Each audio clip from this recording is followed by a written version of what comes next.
Hello class, मैं हूं शोभित पांडे और स्वागत है आप सबका कैरियर मेकर एकेडमी के यूट्यूब चैनल सीएमए धौलपुर में। अपन लोगों ने लास्ट वीडियो में electric field intensity, electric dipole, dipole के चारों तरफ इलेक्ट्रिक फील्ड इंटेंसिटी वो सब पढ़ा। इस वीडियो में अपन करने वाले हैं कोर न्यूमेरिकल, बिल्कुल कोर न्यूमेरिकल जो सीधे सीधे कॉम्पिटिशन में आते हैं, एकेडमिक्स में भी और कॉम्पिटिशन में भी। आप में से कई बच्चों को ये डर रहता था न्यूमेरिकल नहीं होते, तो आज के बाद वो दिक्कत बिल्कुल भी नहीं आएगी। न्यूमेरिकल जिन भी बच्चों को नहीं होते होंगे, आज के बाद प्रॉब्लम आ ही नहीं सकती। थोड़ी सी प्रैक्टिस करना और जो ट्रिक्स मैं बताऊं उनको यूज करना। ट्रिक कुछ भी नहीं है क्लास, बहुत सिंपल सा लॉजिकल मामला है। जो बच्चे सोचते हैं कि हम तो बोर्ड में जाएंगे न्यूमेरिकल छोड़ के जाएंगे, बेटा बिल्कुल छोड़ के जाने की जरूरत नहीं है। अगर आज के वीडियो समझ में नहीं आया तो छोड़ के जाना, मगर ऐसा होगा ही नहीं। बिल्कुल समझ में आएगा आप लोगों को, कोई न्यूमेरिकल छोड़ के नहीं जाओगे। बिल्कुल हलवा है, बहुत सिंपल वाला हलवा है, किसी बच्चे को कोई दिक्कत नहीं आती। जिन बच्चों को लगता है कि हमको तो कंपटीशन देने ही नहीं है तो हम न्यूमेरिकल क्यों करें, कोई दिक्कत नहीं है अगर आपको कंपटीशन नहीं देना तो। पर ये किस किताब में लिखा है कि अगर आप कोई एग्जाम नहीं दोगे तो नॉलेज होना भी जरूरी नहीं है। नॉलेज के लिए पढ़ें, ना कि किसी एग्जाम के लिए। अपनी नॉलेज को गेन करें। आज के बाद आपको न्यूमेरिकल में दिक्कत नहीं आएगी, गारंटी है। तो आप देखते रहिए वीडियो को। कुछ क्वेश्चन मेरे पास आए हैं और कुछ मैंने उनकी वैरायटी से कुछ क्वेश्चन बनाए हैं। तो प्रेम ने, अनुज ने, अंकुर ने, राज ने, कई सारे बच्चों ने बहुत सारे क्वेश्चन पूछे हैं, तो अपन उन क्वेश्चन को बीच बीच में लेंगे। मैं पहले थोड़ा जीरो स्केल से चलने की कोशिश करता हूँ, जीरो स्टेज से कम 22 से 25 न्यूमेरिकल्स हैं मेरे पास आज। कोशिश करूंगा कि कम टाइम में आप सभी को वो क्वेश्चन मैं करवा दूं।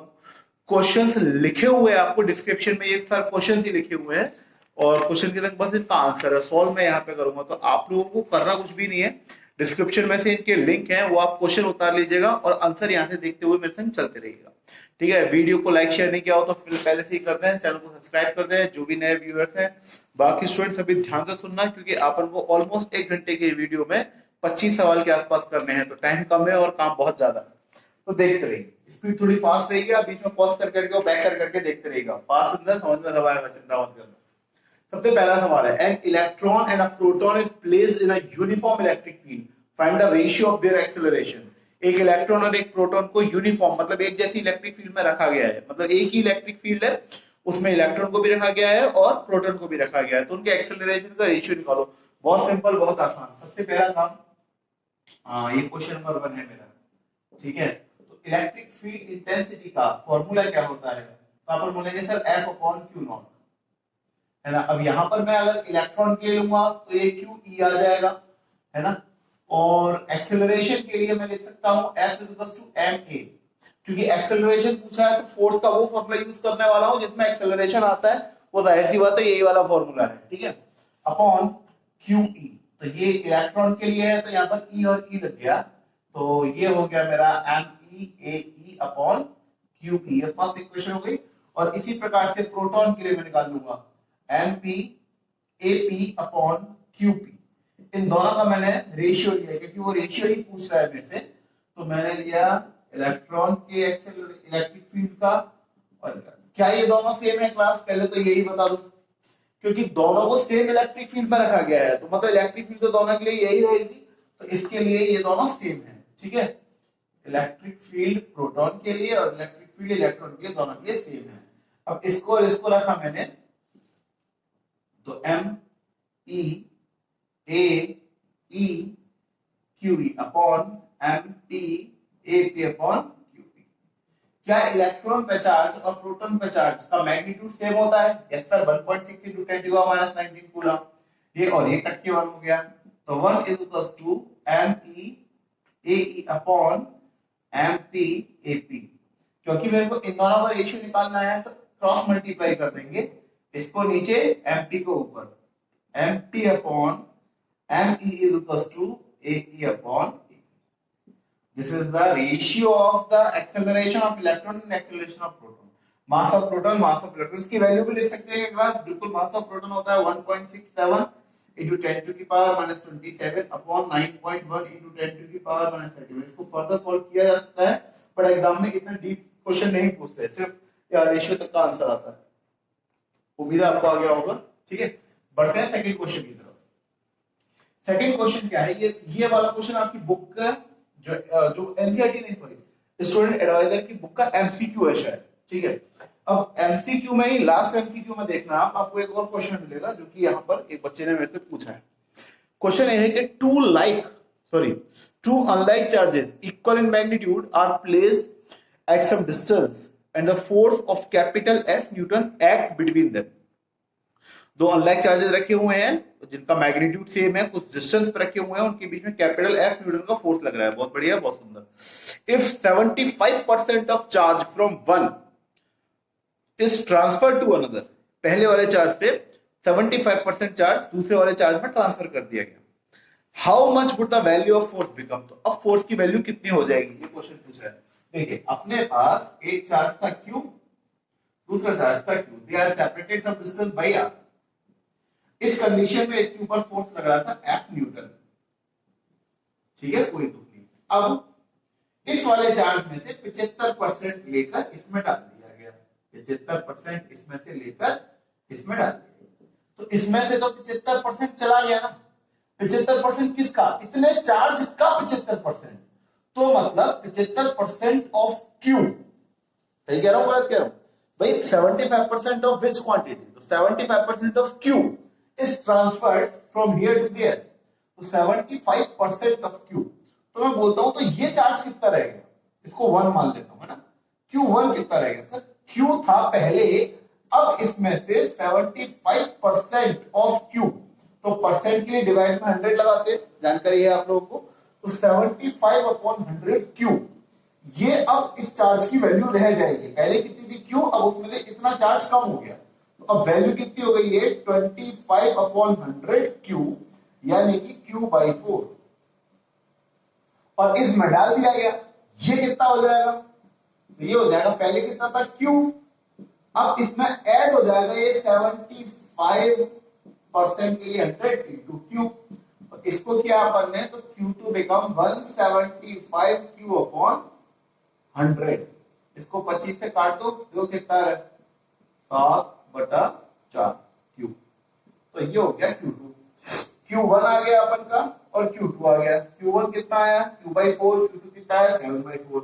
अब फोर्स कितना रह जाएगा, तो जो नया फोर्स है उसको अपन F डैश लिख सकते हैं, F1 F dash F1 F2 जो मर्जी है वो लिखो, ठीक है। ये हो जाएगा अपन का K Q1 Q2/r², K की जगह K, Q1 कितना Q/4, Q2 कितना 7/4 Q, बीच का डिस्टेंस r², बहुत बढ़िया, यही सॉल्व करते हैं। K, ये Q और ये Q², ये 7 और 4 और 4 16, तो पहले 7 बाहर और 16 बाहर, K Q into Q² upon r²। अच्छा, जब पहले इन दोनों का चार्ज Q और Q था, बीच का डिस्टेंस r था, तब जो F था वो कितना रहा होगा, K Q1 Q1 कितना Q, Q2 कितना Q, तो K Q² अपॉन r², क्या वही ये बच रहा है क्या, तो आपका आंसर 7/16 कितना पुराना F। हालांकि आप लोग के एमसीक्यू का ऑप्शन गलत दे रखा है, तो ये देखकर चेक कर लेना, सही है वाला, ठीक है। इसका फटाफट स्क्रीनशॉट ले लो आप लोग। अगला सवाल अपन का, अगले सवाल में देखो कुछ लॉजिकल फ्रेम है, कोई न्यूमेरिकल नहीं है, कोई हाथ पे नहीं चला रहा, दिमाग के घोड़े चलाने, कुछ नहीं करना। देखो बात को समझो क्लास। क्वेश्चन ये कह रहा है कि दो चार्जेस हैं Q1 और Q2, और उन दोनों का multiply is greater than 0, then what is the nature of the force exerted between them. दो चार्जेस है अपन के पास Q1 और Q2, और उनका प्रोडक्ट जो है वो ग्रेटर देन 0 है। अगर उनका प्रोडक्ट ग्रेटर देन 0 है तो इनके बीच में लगने वाला फोर्स का नेचर कैसा होगा।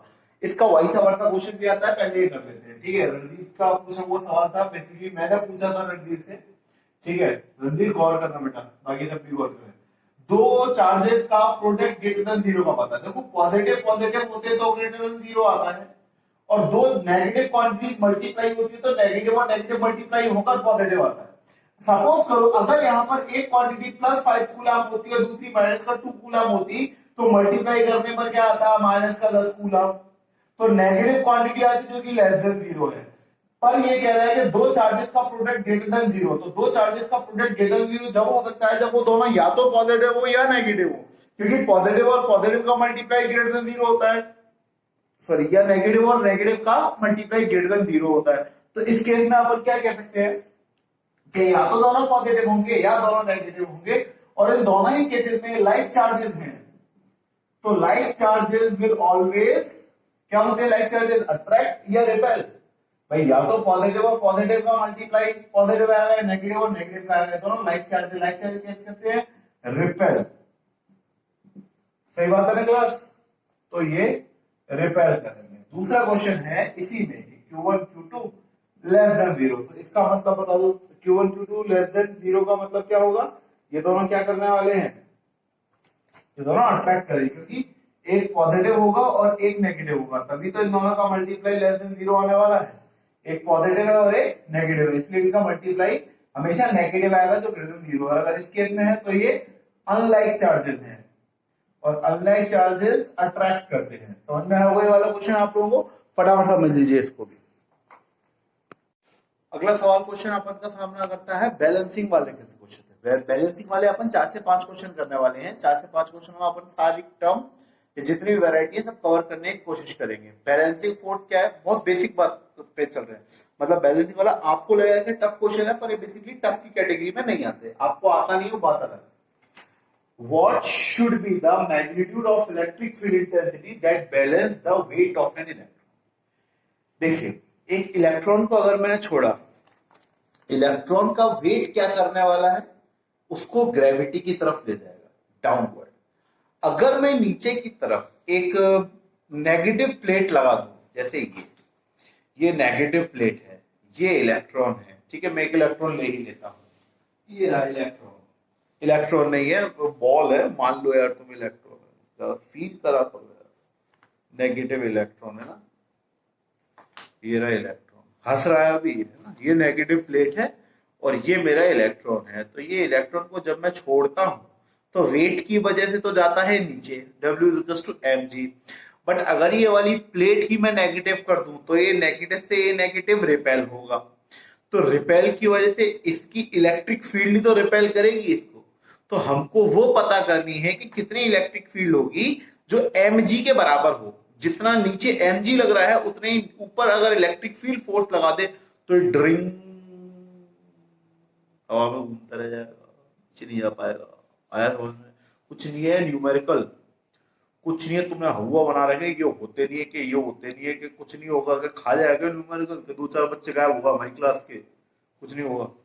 देखो इधर ये इलेक्ट्रॉन अंकल है, ग्रेविटी आंटी इनको नीचे बुला रही है, और ठीक है mg, ये इलेक्ट्रॉन अंकल, ये mg नीचे बुला रहा है। ये मैंने नेगेटिव प्लेट लगा दी, नेगेटिव प्लेट इसको रिपेल करेगी, कितना फोर्स। अब देखो इलेक्ट्रिक फील्ड और फोर्स में रिलेशन क्या था, electric field equals to force per unit charge. अब यहाँ पे कौन सा चार्ज है, इलेक्ट्रॉन अंकल है, इलेक्ट्रॉन अंकल, तो फोर्स कौन लगाएगा, ये मल्टीप्लाई कर दो, तो ये नीचे से ऊपर कितना फोर्स। जब ये दोनों बराबर हो जाएंगे तो इलेक्ट्रॉन बाहर हो जाएंगे, बहुत सिंपल, बहुत आसान। ऊपर से नीचे वाला mg और ये नीचे से ऊपर वाला, पहले इसको लिखते हैं स्मॉल e कैपिटल E, और ये mg। क्या निकालना है भाई साहब, इलेक्ट्रिक फील्ड निकालनी है इस प्लेट की, तो कैपिटल E mg E निकाल सकते हैं नहीं अपन इसके लिए, बैलेंसिंग वैल्यू आराम से निकल जाएगी, क्योंकि अपन को इन सबकी वैल्यू पता होती है। Mass of electron 9.1 into 10 to the power minus 31, gravity aunty 9.8, electron by सब पे charge 1.6 into 10 to the power minus 19 coulomb. ये सबको सॉल्व कर करा के कुछ सीधे सीधे मैं आंसर पे जाता हूं, तो 5.5 into 10 to the power minus 11 Newton per coulomb. ठीक है, बहुत सिंपल सा क्वेश्चन था, बेसिक फ्रेम का क्वेश्चन था, कोई बहुत बड़ी इसमें चीज थी नहीं। तो उम्मीद है आप लोगों को आ गया होगा, थोड़ा कैलकुलेटिव है ना, 2 मिनट का काम। चलिए अब इस बेसिक क्वेश्चन को अपन आधार बनाकर थोड़े बड़े लेवल के क्वेश्चनों को हाथ लगा। अगर मैं जो प्लेट मैंने अभी लगाई थी, इस प्लेट को मैं थोड़ा लिटरल कर दूं, बड़ा कर दूं, भैया एक देखो प्लेट ये रही पॉजिटिव, ध्यान से सुनना है सवाल को ना, फील ये रखो, और ये एक नेगेटिव। यहां पर एक बॉल है, इलेक्ट्रॉन नहीं है, कोई भी बॉल ले लो, ठीक है, ये ऐसे पेंडुलम कर रहा था। पेंडुलम जानते हो ना, ये मैं पता लेके बैठा हूं तुम्हारी चार्जर, ये ऐसे घूम रहा है, ये ऐसे घूम रहा है, ठीक है, और नीचे की तरफ एक प्लेट लगी हुई है और ऊपर की तरफ एक प्लेट लगी हुई है। अब इस क्वेश्चन में वैरायटी बहुत है। वैरायटी क्या है कि इस बॉल को पॉजिटिव ले लिया या इस प्लेट को नेगेटिव, इस प्लेट को पॉजिटिव, वो सब अभी कर लेंगे। अभी शुरुआत में इस बॉल को पॉजिटिव माना है और ये बोला है कि जब ये पेंडुलम में मोशन कर रही होगी तो इसके ऑसिलेशन पे इफेक्ट क्या पड़ेगा वो बताना है। What is the effect of oscillation? ठीक है, क्वेश्चन में क्या है, क्वेश्चन है what is the effect on oscillation of pendulum. Oscillation बढ़ जाएगा या ऑसिलेशन घट जाएगा? बहुत सिंपल है, ऐसा का ऐसा क्वेश्चन है, ठीक है। नोट्स में मॉड्यूल डिस्क्रिप्शन और मॉड्यूल में मिल जाएगा तुमको इसके लगभग जैसा क्वेश्चन, ठीक है। अब एक बात बताओ, बिल्कुल मेरा दिमाग का इस्तेमाल करके, mg लग रहा होगा क्या इस पे? यस सर, धरती मैया पुकार तो रही होंगी, इसको नीचे की तरफ लग रहा होगा, बहुत बढ़िया, अति सुंदर। किसी भी चीज पे नीचे की तरफ ही लगता है। अब ये बताओ, ये प्लेट इस बॉल को मैंने अगर पॉजिटिव माना तो ये नेगेटिव इस पॉजिटिव को अट्रैक्ट करेगा ना अपनी तरफ, तो कौन सा फोर्स लगा? वही स्मॉल ई कैपिटल ई। लगा के नहीं लगा? लगा सर, बिल्कुल लगा। तो क्या दो नीचे की तरफ फोर्स लग रहे हैं? यहां से लग तो रहे हैं। तो नेट जो नीचे की तरफ फोर्स लगा वो चेंज होगा कि नहीं होगा? यस सर होगा। बढ़ जाएगा कि घट जाएगा? बढ़ जाएगा। अब खुद कॉमन सेंस लगाओ, नीचे की तरफ लगने वाला कैपिटल जी की ओवरऑल वैल्यू बढ़ गई है तो क्या टाइम पीरियड पर इफेक्ट पड़ेगा? चलते हैं थोड़ा सा पीछे, 11th क्लास में टाइम पीरियड ऑफ ये ऑसिलेशन पूछ रहा है यार। ऑसिलेशन का मतलब ही वही टाइम पीरियड का, और क्या लेना देना हो सकता है? सोचो, दिमाग का इस्तेमाल करो। तो क्या बार बार दिमाग और 11th क्लास बात करते हो, एकदम पुराना वीडियो बार बार हर क्लास में 11th क्लास दिमाग का कैसे काम कैसे यूज करेगा? कर जाएगा। देखो capital T equals to 2 pi root L by G. अब अगर ये G बढ़ा तो ये T घटा। अब बताओ कि यहाँ पर ओवरऑल नीचे की तरफ G मतलब क्या है? ग्रेविटी, नीचे की तरफ वाला पुल, ओवरऑल पुल बढ़ रहा है क्या? बढ़ रहा है सर, क्योंकि ये पॉजिटिव को ये नेगेटिव प्लेट अट्रैक्ट कर रही है नीचे की तरफ। mg तो लग ही रहा था, ये भी लग रहा है, ठीक है। अब ओवरऑल G की वैल्यू बढ़ेगी कि घटेगी? सर बढ़ जाएगी, तो T घट जाएगा, यानी कि अपना आंसर है। पर इसको थोड़ा कैलकुलेटिव अगर मैं करूं तो नया mg डैश, पुराना mg और स्मॉल e कैपिटल E। भाई सही है कि गलत है बता दो आप लोग। नीचे की तरफ लगने वाला mg डैश, नया फोर्स कितना? mg डैश, पुराना mg ये वाला plus small e capital E। इस m का डिवाइड कर दिया तो नया g मिल जाएगा। अपन को निकालना है ना नया g, पेंडुलम पे सॉरी टाइम पीरियड पे कितना असर पड़ेगा उसके लिए अपन को नया g निकालना पड़ेगा। तो नया g निकालने के लिए ये टर्म लेनी पड़ेगी अपन को। तो इस m को इधर भी डिवाइड किया तो ये m से m कट जाएगा और m को इधर डिवाइड किया तो ये आ जाएगा अपने पास। ये नहीं आ गई, इस वैल्यू को यहां रख दो आप चुपचाप बिना बात करे। 2 पाई L अपॉन G डैश की जगह G plus small e capital E upon m।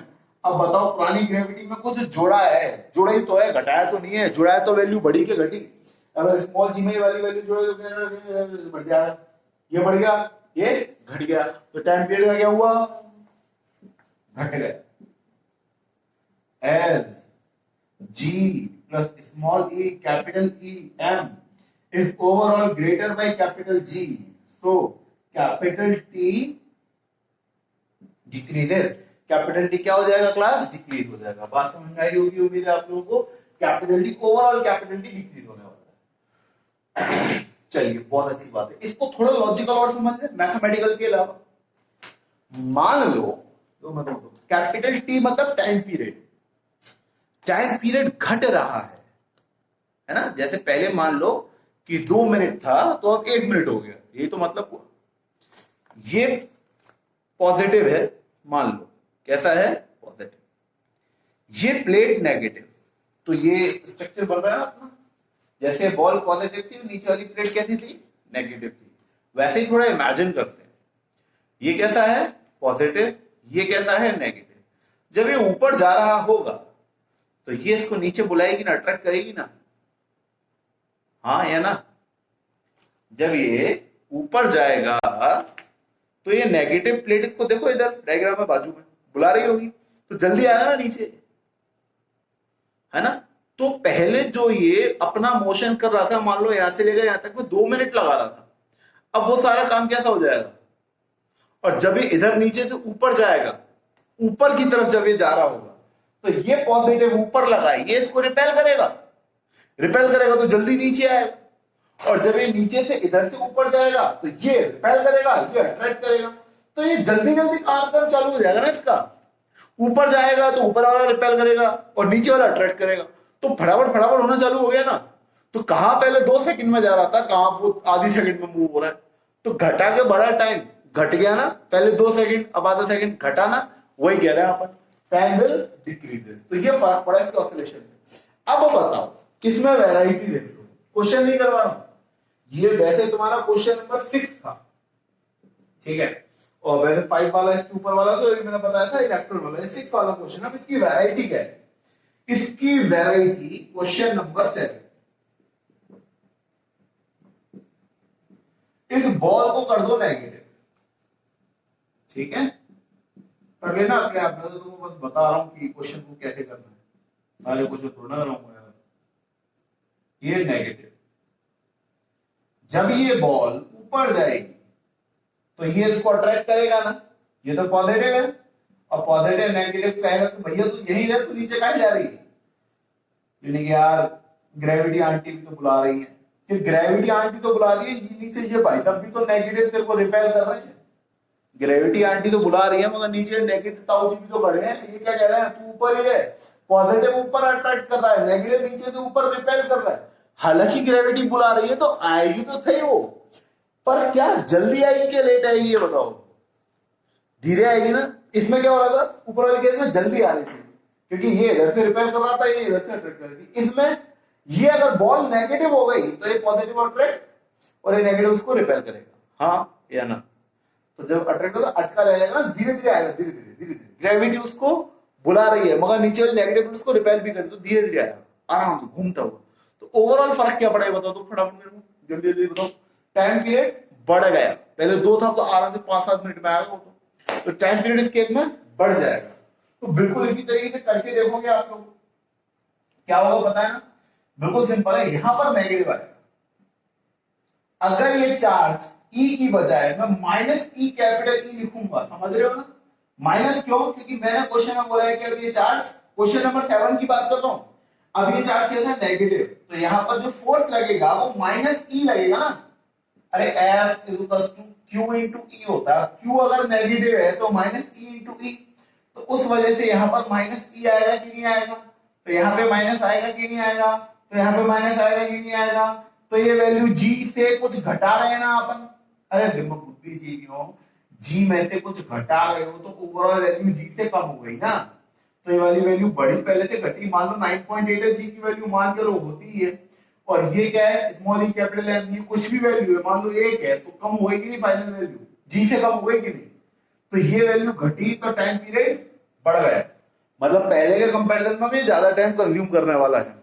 उम्मीद है आपको ये समझ में आया होगा। अब इसमें एक और वैरायटी है क्लास, जो कि इसी का अगला सवाल है, तो मैं मिटा देता हूं। अब वर्टिकल प्लेन, अभी तक ये दोनों प्लेट अपन ले रहे थे हॉरिजॉन्टल, अब मैं लेने वाला हूं इसमें वर्टिकल प्लेट, ठीक है ना। तो वर्टिकल प्लेट को अपन देखते हैं, अच्छी तरह देखते हैं, एक पॉजिटिव आंटी, एक नेगेटिव अंदर, और थोड़ा सा दूर लेते हैं अंदर, बड़ी भयानक हवा चल रही है यार बाहर, तो एक कोरोना,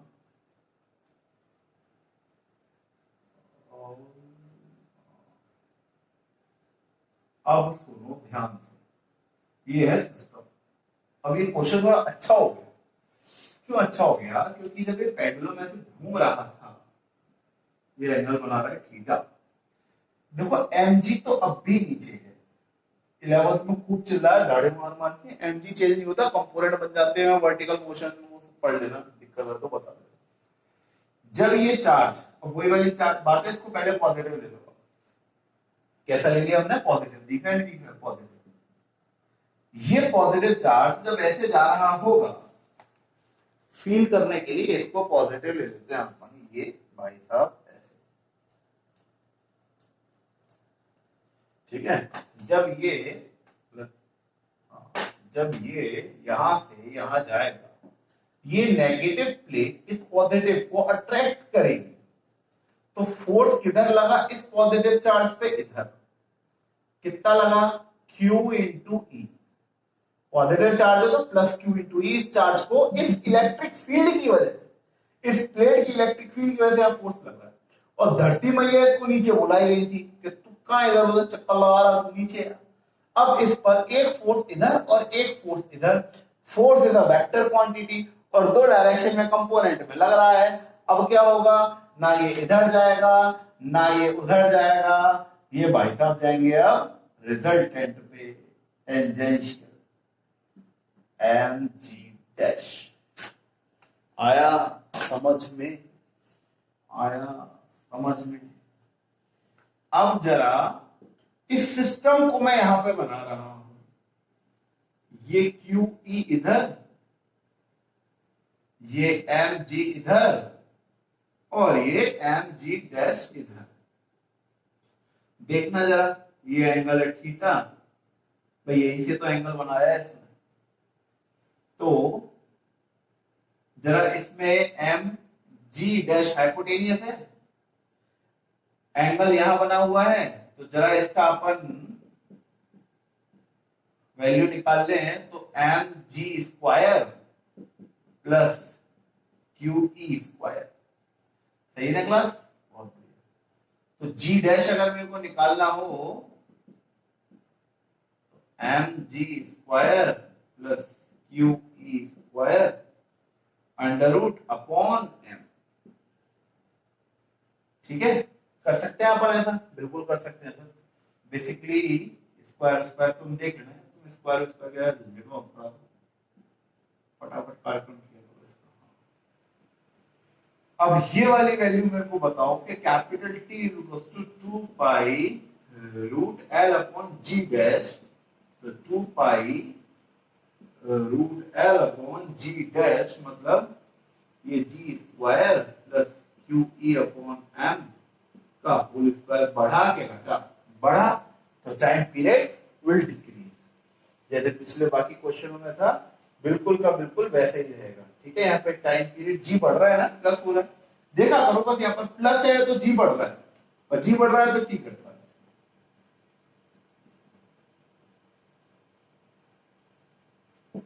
ठीक है, ऐसे क्वेश्चन कई सारे और तुम्हें मॉड्यूल में मिल जाएंगे, तो अब डरने का नहीं, घबराने का नहीं, ठीक है भैया। चलो अब अपन ये बैलेंसिंग वाले क्वेश्चन होते हैं, 2 स्टेप ऊपर बढ़ते हैं, और भी बहुत सारे इलेक्ट्रॉन प्रोटॉन को लेकर करके देखना, दिखता रहा तो कमेंट बॉक्स में बता देना मुझे, ठीक है। चलो अगला सवाल प्रेम द्वारा पूछा गया था, अच्छा हुआ प्रेम ने पूछ लिया, क्योंकि इस अगर क्वेश्चन को मैं बताऊंगा तो 4 से 5 वैरायटी अपन के निकल के आएगी, तो फटाफट समझते हैं।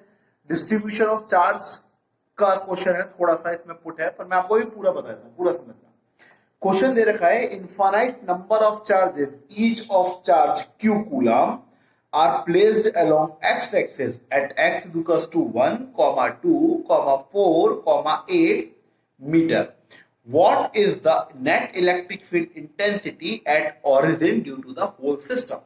तो सवाल को मैं यहां पर बना देता हूं पहले, ये क्या है देखो, ये अपन x equals to 1 centimetre, x equals to 2, x equals to 4, 3 नहीं है ना, x इक्वल्स टू 8, इस तरीके से इनफाइनाइट तक हर जगह पर क्यू चार्ज रखे हुए हैं, और इस सिस्टम की वजह से मेरे को ओरिजिन पे x इक्वल्स टू 0 पर net electric field intensity find करनी है, इतना सा सवाल है। और प्रेम हमारा डर गया। प्रेम बेटा डरने की घबराने की जरूरत नहीं है, है ना। अपन कौन है, अपन लोग सोल्जर है, सोल्जर। और सोल्जर कहां पे निकलते हैं, मिशन पे निकलते हैं। फिर बीच में छोटे मोटे शैतान और राक्षस तो आते ही है, आना तो कोई दिक्कत नहीं। देखो अभी कैसे करते हैं काम, कुछ नहीं करना, आपको शायद कंसेप्ट पता हो सीरीज वगैरह का, वही लगाते हैं। सबसे पहले तो देखो, इस चार्ज के द्वारा इलेक्ट्रिक फील्ड E1, यहां से यहां पर इस चार्ज के द्वारा यहां से यहां पर इलेक्ट्रिक फील्ड E2, इस चार्ज के द्वारा यहां से यहां पर electric field E3, E4, E5, En infinite. तो net electric field is become E1, E2, E3 dot dot dot E infinite. हालांकि लिखने की जरूरत नहीं है क्योंकि इनफाइनाइट तक जा रही है। अब ये कितना हो रहा है E1 के क्यू, इस चार्ज की वजह से यहां पर, अब यहां यानी कि x इक्वल्स टू 0 पर, तो यहां पर डिस्टेंस कितना है x इक्वल्स टू 1 मीटर, तो यहां से लेकर यहां तक का डिस्टेंस कितना हो गया 1 मीटर। तो k क्यू अपॉन, फिलहाल अपन फॉर्मूले के नाम से लिख रहे हैं, ठीक है, प्लस k q2, इसकी वजह से यहां से लेकर यहां तक का distance r2 square, k q3 r3 square, k Q4 R4 square plus dot dot dot, ऐसे कहानी इसका जीवन चल रहा था अपना। बहुत बढ़िया। देखो सब जगह पर चार्ज Q है, तो Q क्या है, से 1 या 2 हटा देते हैं अपन, ठीक है, स्टेप एक कम हो गया अपन। ये क्या कॉमन दिख रहा है तुमको, K और Q दिख रहा है सर। तो ये अपन लोगों का अभी तक का कार्यक्रम हो गया, सही है ना भैया। चलो बहुत बढ़िया, एक और लिख लेते हैं, अपने हाथ का है सब बहु आया भैया, के क्यू। अब यहां से ये बताओ, यहां से x इक्वल्स टू 1 मीटर से यहां तक का डिस्टेंस कितना, 0 से 1 तक का डिस्टेंस तो 1 हुआ, 1 का स्क्वायर। अब यहाँ x इक्वल्स टू 2 से लेकर 0 तक का डिस्टेंस 2 हुआ, तो 1/2 का स्क्वायर। 4 से लेकर 0 तक का डिस्टेंस 4 हुआ, 8 से लेकर 0 तक का डिस्टेंस 8 हुआ। समझ रहे हो ना, ऐसे चल रहा है जीवन, एक हो पा रहा है ना दिमाग में। E इक्वल्स टू के क्यू, देखना क्या है, 1, 2 का स्क्वायर कितना 4, 4 का स्क्वायर कितना 16, इसका स्क्वायर कितना 64। समझ पा रहे हो क्या है, चल रहे इसकी जीवन अच्छी चल रहा है क्या है ये। इसको देख लो या इसको देख लो, कुछ सीरीज दिख रही है दिमाग में, कुछ समझ में आ रहा है। 1 का स्क्वायर, 2 का स्क्वायर, 4 का square, even number 1/4, 1/16, 1/64। Formula S equals to A upon 1 minus R। ये एक सीरीज है मैथ्स में, एपी में पढ़ा होगा आपने, कॉम्बिनेशन है थोड़ा सा। A क्या होता था फर्स्ट टर्म और R क्या होता था कॉमन डिफरेंस। A यानी कि फर्स्ट टर्म हो गई 1 और R हो गया 1/4, डिफरेंस यहाँ पर, ठीक है ना। तो S will equals to 1 upon 1 minus 1 upon 4, यानी कि 1 अपॉन 3 अपॉन 4, यानी कि 4/3।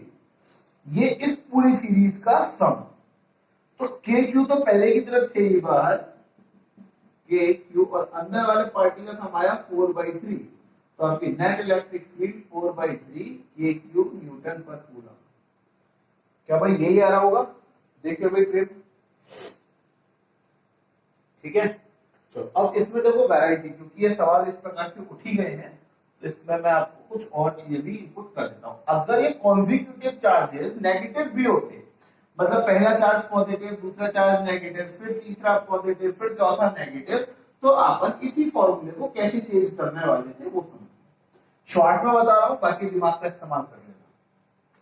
मैं कह रहा हूं यहां पर x इक्वल्स टू 0 है, x इक्वल्स टू 1 पर plus q, x equals to 2 पर माइनस q, फिर x इक्वल्स टू 4 पर plus q, x equals to 8 पर फिर से माइनस q, और ऐसे चल रहा था। तो आपको कुछ भी नहीं करना है, मतलब कुछ भी नहीं करना मतलब करना है, और q अपॉन 1 स्क्वायर, फिर दूसरे वाले में माइनस q अपॉन 2 स्क्वायर, फिर आ जाएगा plus q upon 4 square, minus q upon 8 square, फिर प्लस q भी कॉमन, तो यहां से q कॉमन आ सकता है ना आराम से, q कॉमन ले लिया भाई साहब हमने, ये आ रहा है q। अब देख लो ये क्या है, k q 1 minus 1 upon 4 plus 1 upon 16 minus 1 upon 64। Series तो इसकी भी याद होगी, कुछ नहीं कर रहा होता। s equals to a 1 plus r, basically में माइनस माइनस r हो जाता है, वो माइनस माइनस r, तो जो कि आप का माइनस 1/4 आ जाएगा difference, a upon minus minus 1/4 आ जाएगा, और ये की जाएगा 1 है, 1/1 प्लस 1/4, 1/5/4, बेसिकली 4/5 आपकी इलेक्ट्रिक फील्ड इंटेंसिटी के क्यू 4/5 है ना, 4 तो ओवरऑल आपका आंसर कितना चिपक जाता है, हो जाएगा आपका सॉल्व 5/4 के क्यू न्यूटन पर कूलम। ठीक है, उम्मीद है समझ में आ ही गया होगा। ठीक है, चलिए बहुत बढ़िया। अब इसमें 2 सवाल मैं आप लोगों को करने के लिए दे रहा हूँ, इसी वैरायटी पे 2 सवाल आपको करने के लिए दे रहा हूँ। देखो पहला सवाल क्या है तो मैं लिख देता हूँ यहाँ पे, ठीक है, ताकि आप लोग उतार लो, हालांकि डिस्क्रिप्शन में जो नोट्स है उसमें मिल जाएगा आपको। फिर भी क्वेश्चन नंबर है ये, क्वेश्चन नंबर आपका 12 जो आपको करना है। ठीक है, क्वेश्चन नंबर 12 क्या करना है सर इसमें कि अब x इक्वल्स टू 0 पर, x इक्वल्स टू 2 पर, x इक्वल्स टू 4 पर और x इक्वल्स टू 8 पर सब जगह 20 माइक्रो कूलम के चार्ज हैं। माइक्रो मतलब समझते हो ना, 10 टू द पावर -6 इतने चार्जेस। और find net force at x equals to 2 due to all other charges. इसका आंसर आएगा 1000 न्यूटन। ये पहला वाला क्वेश्चन है इसलिए मैंने आपको उसका आंसर बता दिया है कि इस चार्ज की वजह से, इसकी वजह से और इसकी वजह से, इन तीनों की वजह से इस पर कुछ नहीं करना, बट डिस्टेंस निकालने में थोड़ा बुद्धि का प्रयोग लगेगा। यहाँ से यहाँ तक का डिस्टेंस कितना है, यहाँ से यहाँ तक का कितना है और यहाँ से यहाँ तक कितना है। बाकी अगला क्वेश्चन में ध्यान रखना, फोर्स निकालना है, मतलब Q इंटू E। तो Q कौन सा, ये वाला। बाकी इलेक्ट्रिक फील्ड इंटेंसिटी नेट निकालनी पड़ेगी। दूसरा सवाल आपको दे रहा हूं मैं, क्वेश्चन नंबर 30। ठीक है, infinite charges each of Q coulomb placed at, पिछले चार्जेस दिए, इनफाइनाइट चार्जेस रखे हुए हैं, मगर कहां रखे हुए हैं वो डिस्टेंस सुन लो। x इक्वल्स टू 1, कॉमा दूसरा चार्ज रखा हुआ है x इक्वल्स टू 3, कॉमा तीसरा रखा हुआ है x इक्वल्स टू 9, चौथा रखा हुआ है x इक्वल्स टू 27। इस प्रकार से रखें 1 सॉरी 0 1 पे, फिर 3 पे, फिर 9 पे, फिर 27 पे, और हर एक का मैग्नीट्यूड अपन का Q है, तो ऑरिजिन पे निकालना है। ठीक है, यहां पर net electric field intensity find करनी है। ये आपका सवाल, ये दोनों सवाल आप लोग करने और मेरे को बताने हैं कि इसमें क्या लगेगा फॉर्मूला। अब मैं आपको इसी की वैरायटी का क्वेश्चन नंबर 14 करवा रहा हूं। ठीक है, देखना ये क्या है, क्वेश्चन नंबर 14 है। ये सीक्वेंस आपको मॉड्यूल में मिल जाएंगे सारे। ठीक है, क्वेश्चन नंबर 14 क्या है वो, हाँ, 10 positive charges fixed on x axis, 10 positive charges हैं जो कि x एक्सिस पर रखे हुए हैं at x equals to 10 centimetre, 20 centimetre, 30 dot dot dot 100 तक रखे हुए हैं। ठीक है, पहली बात है। The first particle has charge Q1, पहला जो पार्टिकल है उस पर चार्ज है 1 इंटू 10 टू की पावर -8 कूलम, दूसरा चार्ज है 8 इंटू 10 टू की पावर -8 कूलम, तीसरा चार्ज है 27 इंटू 10 टू की पावर -8 कूलम, और इसी प्रकार से जीवन चल रहा है। तो find the net electric field intensity at the origin. बहुत अच्छा सवाल है, इसको इंपोर्टेंट डाल लेना, कंपटीशन तक में टक्कर देता है। और सीबीएसई वालों के लिए सुपर हिट है, आरबीएसई वालों के लिए मेगा हिट है। 88 सवाल है, सवाल इतना सा है, मैं पढ़ने वाला कि 1 सेंटीमीटर 10 सेंटीमीटर, ठीक है, फिर 20 पे, फिर 30 पे, और इस प्रकार से 100 सेंटीमीटर पे। तो पहली जगह पे चार्ज रखा हुआ है अपन का 1 इंटू 10 टू की पावर -8, दूसरे पे रखा हुआ है 8 इंटू 10 टू की पावर -8, तीसरी जगह रखा हुआ है 27। देख रहे हो, 1 का क्यूब, 2 का क्यूब, 3 का क्यूब, अब यहाँ पे क्या रखा होगा 4 का क्यूब, समझ रहे हो, इस प्रकार से गेम है। और आखिरी जगह पे रखा हुआ फिर जाहिर सी बात है 100,000, 10 का क्यूब, भाई ये पहले का क्यूब, ये दूसरे का क्यूब, ये तीसरे का क्यूब, चौथे का, पांचवे का, छठे का, सातवें का, आठवें का, नौवें का, ये 10वें का क्यूब इंटू 10 टू की पावर -6। इस प्रकार से इनका जीवन रखा हुआ था। अब ये अपन से पूछ रहा है कि आपन को ओरिजिन पे ये 10 सेंटीमीटर है ना, तो कुछ यहाँ ओरिजिन पे 0 सेंटीमीटर पे नेट इलेक्ट्रिक फील्ड इंटेंसिटी जो है होल सिस्टम आपन को निकालना है। बहुत बढ़िया, अति सुंदर सवाल है, फटाफट कर डालते हैं, तो कुछ इसमें बहुत बड़ी चीज नहीं है। E1 plus E2 plus E3, इसी प्रकार से En बोले तो E10, ठीक है। I10 मत गाड़ी होती है वो, देख ही होगी तुमने, तुम्हारा जीवन चला गरीबी में, अत्यंत गरीबी। E1 कितना, के Q1 upon R1 square plus के Q2 अपॉन R2 स्क्वायर, के Q3 अपॉन R3 स्क्वायर, के Qn अपॉन R10 है ना स्क्वायर।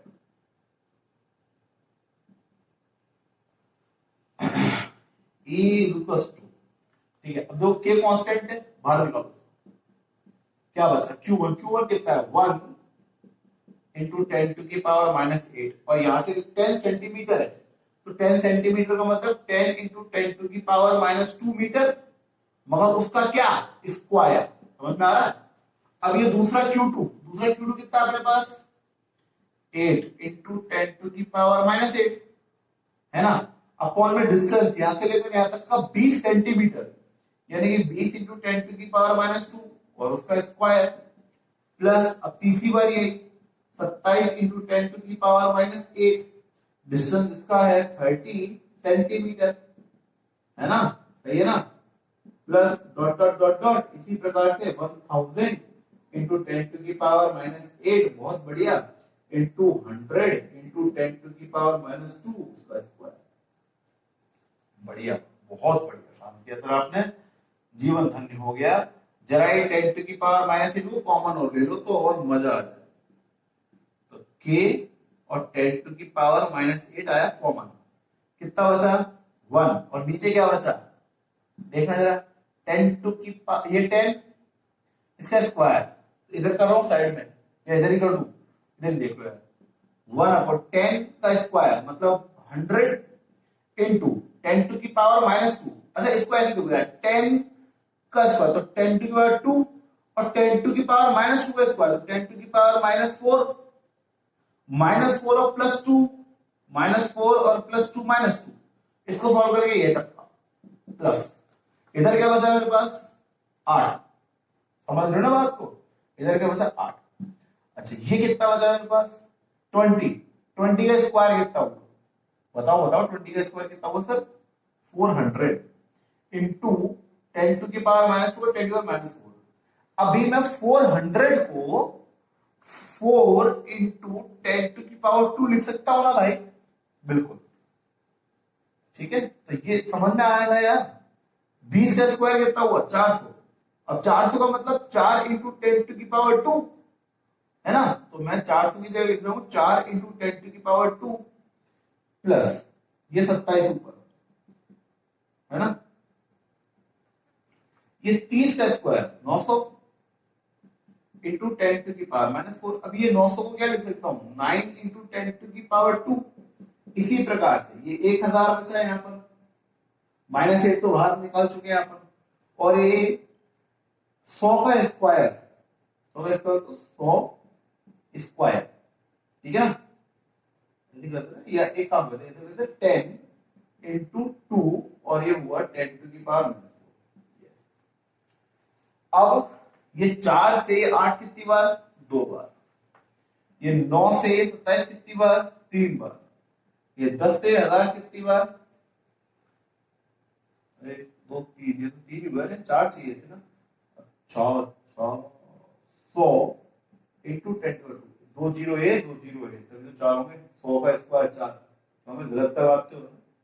अब ये 100 से 1000 कट गया 10 बार, तो गौर से देखो E is equal to K 10 to की पावर -8, यहां कितना बचा 10 टू की पावर -2, नीचे से ऊपर ले आओ इसको, कितना बचा 10 टू की पावर 2 प्लस ये कितना है 2, 10 टू की पावर 2 -4 प्लस 2 माइनस का 2 नीचे से ऊपर आएगा 10 टू की पावर +2, बहुत बढ़िया, कितना बच रहा है 3, +2 -4 कितना बचा -2 नीचे से ऊपर +2, और ना ना भैया plus 10 into 10 to the power -2।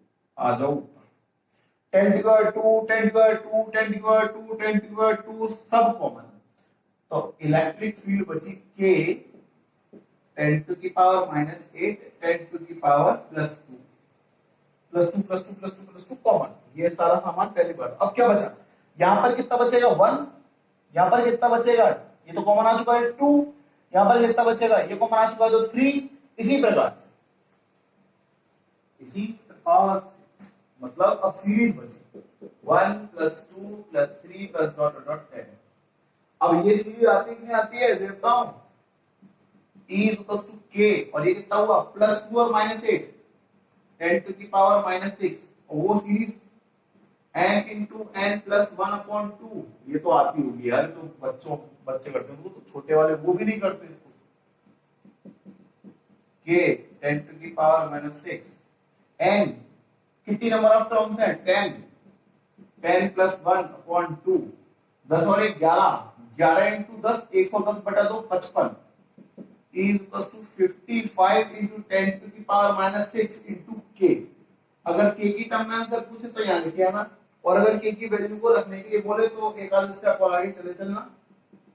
55 into k की value 9 into 10 to the power 9 और फिर 10 to the power -6। इसको सॉल्व कर आना है ना यार, देख लेना आप 4 के आसपास ही आएगी -11 न्यूटन पर कूलम। अच्छा इसका डायरेक्शन कहां हुआ, अगर पूछता है तो होगा, बाकी तो सवाल इधर है। डायरेक्शन तो सब, अगर आपको किसी जगह पे इलेक्ट्रिक फील्ड निकालनी होती है, वहां पे टेस्ट चार्ज रखते हैं, ये पॉजिटिव चार्ज इसको इधर रिपेल किए, इसको इधर रिपेल किए, इसको इधर रिपेल, सारी इलेक्ट्रिक फील्ड इधर जाएगी। और ये डायरेक्शन को आप क्या लिखोगे -I cap Newton per coulomb. Unit भी लिखनी है, डायरेक्शन भी लिखनी है, पूछे या ना पूछे, ठीक है, पूछे या ना पूछे, डायरेक्शन और यूनिट दोनों लिखना होता है। तो उम्मीद है सवाल जो भी मैंने काला पीला किया आपको समझ में आया होगा, ठीक है। चलिए अब ये 14th वाला क्वेश्चन था आपका। अब अपन बढ़ते हैं अगले सवाल की।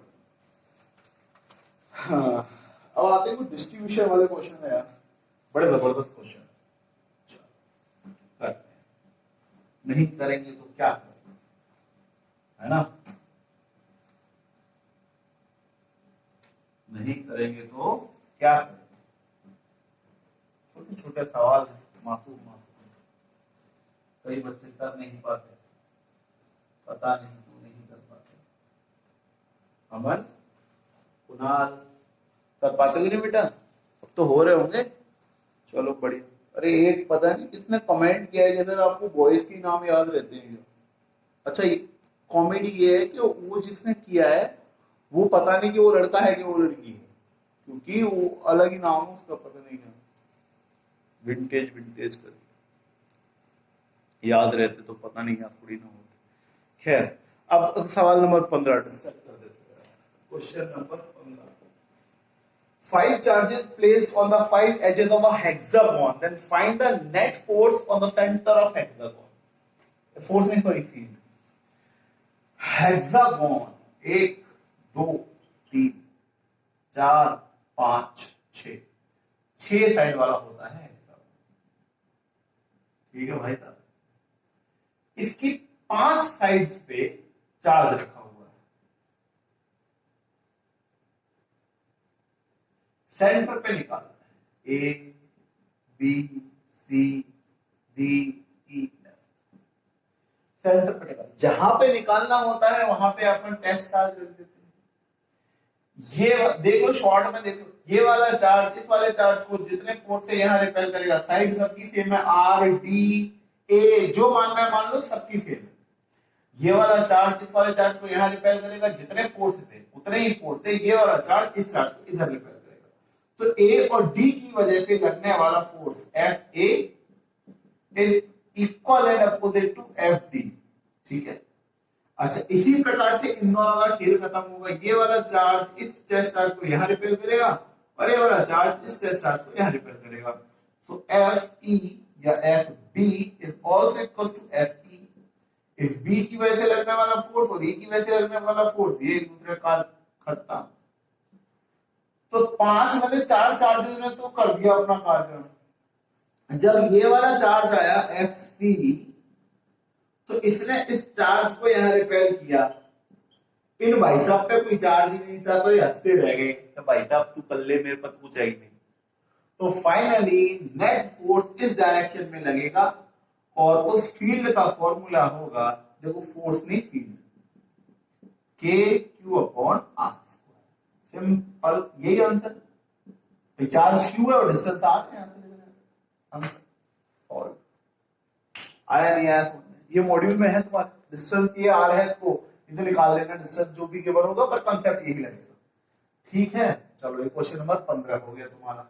ये हेक्सागोन की 6 में से 5 साइड पे चार्ज रखा है, तो क्या करना है जीवन में। ठीक है, अब एक और हलुआ सवाल, बिल्कुल हलुआ है, पर कई बच्चे अटक जाते हैं, इसलिए करवा रहा हूं, ऐसे कोई विशेष उद्देश्य नहीं है, दिल पे मत लेना। Find the electric field intensity due to helium nucleus at the distance of 1 angstrom from the nucleus. Helium का न्यूक्लियस, हीलियम का न्यूक्लियस, ये होता है हीलियम। कितने प्रोटॉन होते हैं हीलियम के न्यूक्लियस में? इसका मतलब क्या है? 2 प्रोटॉन आया ना, इसका मतलब है 2 प्रोटॉन और 2 न्यूट्रॉन, 4। इसका मतलब है 2 प्रोटॉन। तो कितना चार्ज हुआ हीलियम के न्यूक्लियस में, है ना? हीलियम के न्यूक्लियस में टोटल चार्ज हुआ 2 प्रोटॉन के बराबर, यानी कि 2 into 1.6 into 10 to the power minus 19 coulomb net charge हुआ, है ना? और डिस्टेंस कितना बोल रहा है वो? 1 एंगस्ट्रॉम, मतलब 1 into 10 to the power minus 10 metre. क्या पूछा? इलेक्ट्रिक फील्ड इंटेंसिटी, फॉर्मूला होता है kq अपॉन r स्क्वायर, क्योंकि ये पॉइंट चार्ज की तरह काम करेगा ना न्यूक्लियस। हाँ बताओ यार, कहां ये क्या वो भूकंप है? ये चार्ज है, दूर से पास से देखोगे इस पे अगर मैं चार्ज बिखेर दूं तो तुम कहोगे सर चार्ज डिस्ट्रीब्यूटेड है, बट अगर मैं इसको दूर ले जाऊं, बहुत दूर, अब तुम क्या कहोगे? सर एक पॉइंट दिख रहा है बस। अब ये पॉइंट चार्ज की तरह काम कर रहा है क्या? कर रहा है। तो हीलियम कितना है? हीलियम तो बहुत छोटा था यार, न्यूक्लियस हीलियम का कभी देखा है जीवन में? नहीं देखा। तो छोटा हुआ क्या बड़ा हुआ? सर छोटा हुआ, तो उसका सेंटर पे जो चार्ज होगा वो considered as point charge. That is why we use the formula of point charge, k q upon r square. k 9 into 10 to the 9, q कितना है?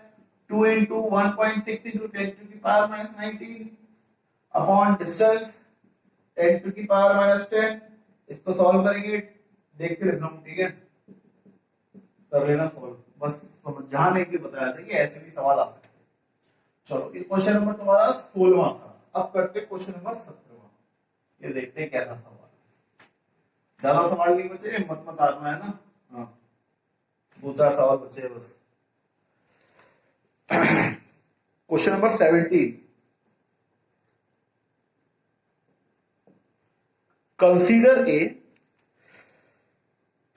consider a conductor sphere of diameter 10 centimetre. एक अपन को sphere ball type की conductor है, वो imagine करनी है, जिसका डायमीटर 10 सेंटीमीटर का है। Electric field intensity at its surface is capital E equals to 5 into 10 to the power 6 newton per coulomb. ठीक है, उसके सरफेस पर इलेक्ट्रिक फील्ड इंटेंसिटी है 5 into 10 to the power 6 newton per coulomb. If we place another charge, अगर मैं एक दूसरा charge जिसकी वैल्यू दे रखी है 5 into 10 to the power minus 2 micro coulomb, वो रखता हूं 25 सेंटीमीटर from the distance of the sphere, then find the electric force on that charge. दोबारा सुनो और समझो सवाल क्या है। ठीक है, अपन के पास एक स्फीयर है, इस स्फीयर का डायमीटर जो है वो 10 सेंटीमीटर है, बहुत अच्छी बात है। ठीक है, और इसके सरफेस पर इलेक्ट्रिक फील्ड इंटेंसिटी है 5 into 10 to the power 6 newton per coulomb. ठीक है, अब मैं इसके सेंटर से कुछ डिस्टेंस पर, कुछ मतलब 25 सेंटीमीटर के डिस्टेंस पर एक टेस्ट चार्ज रख देता हूं, जिसको अपन बोल रहे हैं ना 5 into 10 to the power minus 2 micro coulomb, मतलब इसके बाद भी माइक्रो लगा है। तो इन दोनों के बीच में, इस चार्ज के बीच में और इस चार्ज के बीच में फोर्स निकालो। तो भैया सबसे पहले तो फोर्स पूछा है इस स्फीयर और इस चार्ज के बीच में। तो फोर्स तो अपन निकाल सकते हैं के Q1 Q2 upon r square से। तो उसके लिए ये चार्ज तो पता है मेरे को, सेकंड वाला। इस स्फीयर पे अगर चार्ज मिल जाए तो डिस्टेंस भी गिवन है सेंटर से यहां तक की डिस्टेंस पता, आर पता है, Q2 पता है, और Q1 अगर मिल जाए तो अपना काम हो जाए। तो अपना अब सवाल का मेन उद्देश्य ये रह गया है कि इस स्फेरिक बॉल पर कितना चार्ज इकट्ठा है, निकाल सकते हैं, आसान है। कैसे, समझ में आ गया ना क्या करना है? अपन को कूलम्स फॉर्मूला लगाना है अभी थोड़ी देर में, क्योंकि फोर्स पूछा है। समझ में आ गया होगा क्वेश्चन? देख लो नोट्स में, देख लो अपने सामने नोट्स रख के कि ये एक कंडक्टर स्फीयर है जिसका 10 सेंटीमीटर डायमीटर है। इलेक्ट्रिक फील्ड इंटेंसिटी इसके सरफेस पर 5 × 10⁻⁶ मीटर पर कूलम है। इससे 25 सेंटीमीटर के डिस्टेंस पर सेंटर से मैंने एक और टेस्ट चार्ज रखा 5 × 10⁻⁻² माइक्रो कूलम का। तो इस स्फीयर और इस चार्ज के बीच का फोर्स, तो स्फीयर के ऊपर क्या बिखरा हुआ था? चार्ज बिखरा हुआ था। तो बेसिकली स्फीयर वाला चार्ज इस चार्ज पर कितना फोर्स लगाएगा?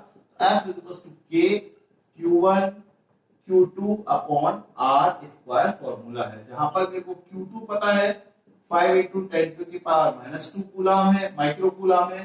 तो ये -8 हो जाएगा, क्योंकि इसका 10⁻⁻6 और -2 -8 हो जाएगा। और ये डिस्टेंस वाले भाई साहब जो है, जो आर है, वो यहां से लेकर यहां तक का डिस्टेंस 25 सेंटीमीटर है। तो वो हो जाएगा 25 सेंटीमीटर, मतलब -2। अब सवाल आके रुक गया कि सर Q1 और मिल जाए तो जीवन सफल हो जाए। Q1 निकालने के लिए इलेक्ट्रिक कुछ गिवन होगा, आपको बिना चाबी के कोई ताले नहीं मिलने वाले, कोई ना कोई हिंट कुछ ना कुछ होता है। देखो यहाँ पर इस सवाल में सिर्फ Q1 की कमी है, और गौर किया जाए तो आपको E गिवन है। E क्यों गिवन है, यही सोच लो यार कि सर अगर E गिवन है तो KQ अपॉन आर स्क्वायर, क्योंकि इस पूरे को दूर से देखेंगे तो पॉइंट चार्ज की तरह काम करेगा ना ये। अभी बता रहा हूं, इसका कंसेप्ट अलग से बता दो।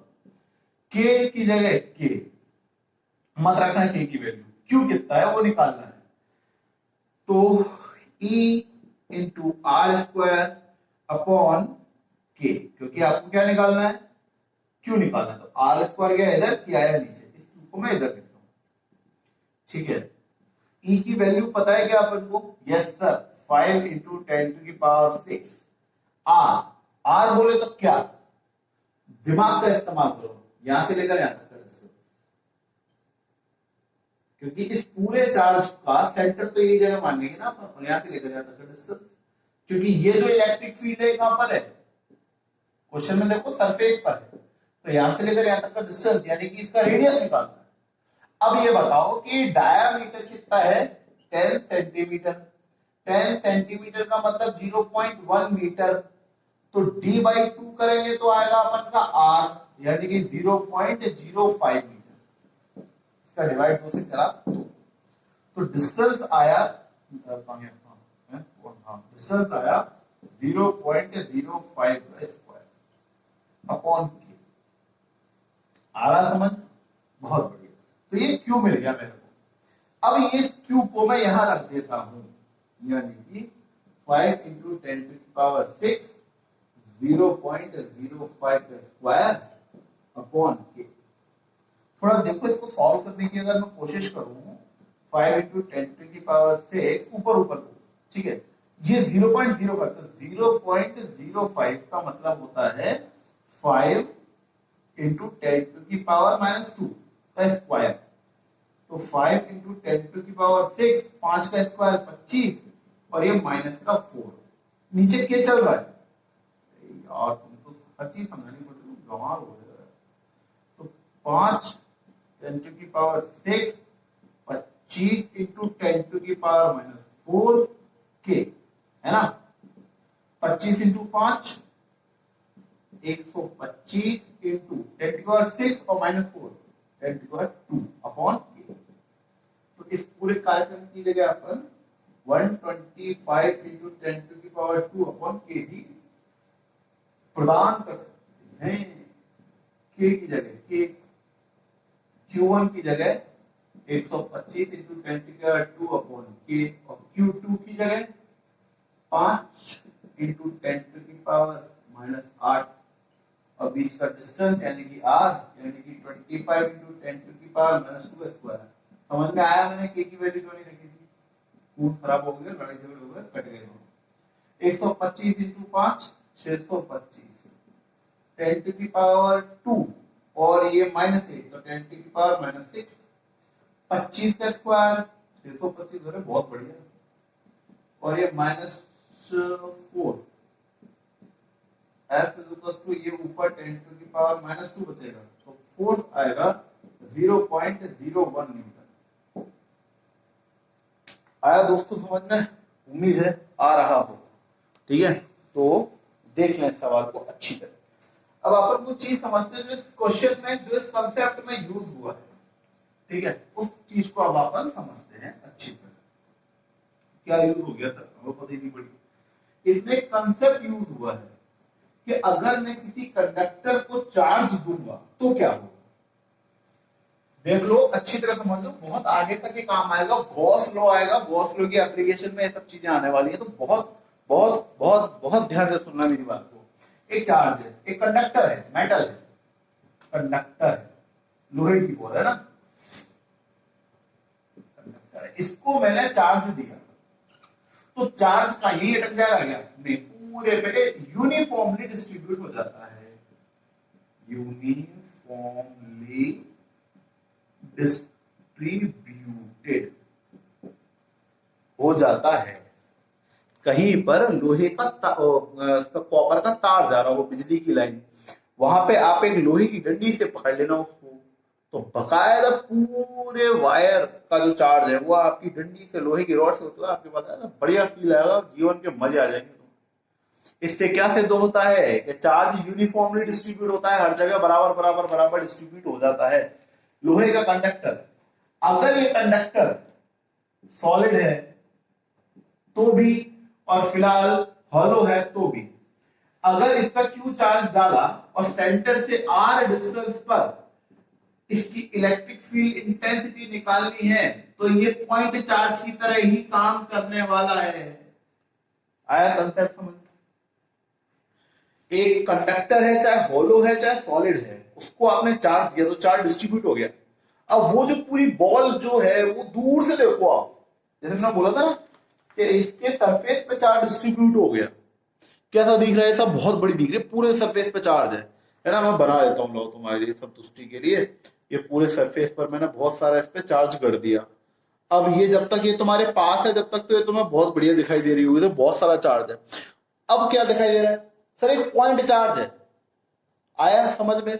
तो जब किसी स्फीयर पे, चाहे सॉलिड हो चाहे हॉलो हो, अपन कंडक्टर होना चाहिए पर चार्ज डाल देते हैं तो उससे जब अपन बाहर निकालते हैं डिस्टेंस आर पे, तो इलेक्ट्रिक फील्ड इंटेंसिटी का फॉर्मूला यही लगता है।